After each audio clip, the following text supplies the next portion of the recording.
de mentir, nós aceitamos esse fato pela fé. Também devemos compreender que Deus ordena que fiquemos cheios do Espírito. Isso significa que é sua vontade que você fique cheio, e recusar-se a ser cheio é agir contra a vontade de Deus. É uma ordem e por isso é vontade dele. Talvez assim fique ainda mais claro. Deus quer nos encher com seu Espírito. Isto é algo maravilhoso para mim. Deus não nos dá uma medida cheia do Espírito, resmungando ou de má vontade. Não, Ele quer que nossas vidas sejam controladas e guiadas pelo Espírito Santo. Ora, se vós, que sois maus, sabeis dar boas dádivas aos vossos filhos, quanto mais o Pai Celestial dará o Espírito Santo aos que lhe pedirem. Lucas 11:13. Se você não está cheio do Espírito, tenha certeza de que não é porque Deus não quer. A culpa é totalmente sua. Isso nos leva a outro ponto que devemos compreender, que é a presença do pecado em nossa vida. O que é que bloqueia a ação do Espírito Santo em nossa vida? É o pecado.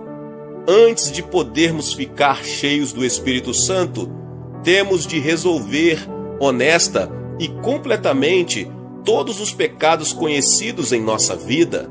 Isso pode ser doloroso quando nos dispomos a encarar coisas que temos escondido ou nem mesmo reconhecido em nossa vida. Mas sem uma purificação dos pecados, não podemos ficar cheios do Espírito. E o primeiro passo para a limpeza é reconhecer a presença do pecado. A maioria de nós deve, uma vez ou outra, ter tido a experiência de ter canos entupidos em casa, de modo que a água só saía a conta-gotas ou cessava de todo. Onde eu moro, no norte da Califórnia, raramente fica muito frio, mas me lembro de uma vez em que a temperatura caiu abaixo de zero. Apesar de os canos que trazem a água da fonte na montanha estarem bem fundo, abaixo da terra, eles congelaram totalmente.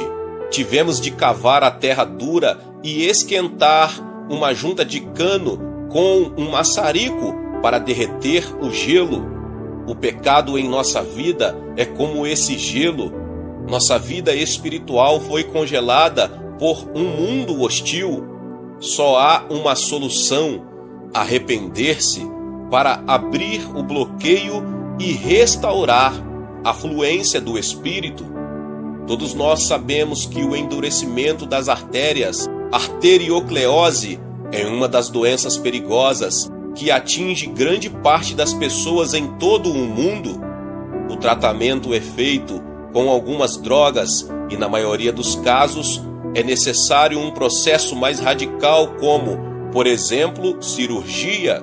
Esses procedimentos são feitos com o objetivo de desobstruir as artérias e permitir que o sangue possa fluir livremente, livrando da morte milhões de pessoas. Nossa vida, da mesma forma, precisa da substância que é o sangue de Cristo para desentupir canos ou artérias em nós, para que a seiva vital possa fluir por nós. O pecado é o grande obstáculo e o sangue de Cristo é o potente agente de limpeza quando aplicado em arrependimento e fé. Às vezes, novos crentes ficam confusos ao descobrir que ainda são pecadores e que não só continuam sendo tentados, mas até cedem à tentação. Na verdade, isso não deveria nos surpreender, pois a velha natureza de pecado ainda está em nós. Antes de alguém vir a Cristo, só uma força está atuando dentro dele: a velha natureza carnal. Quando aceitamos a Cristo, o Espírito Santo vem morar em nossa vida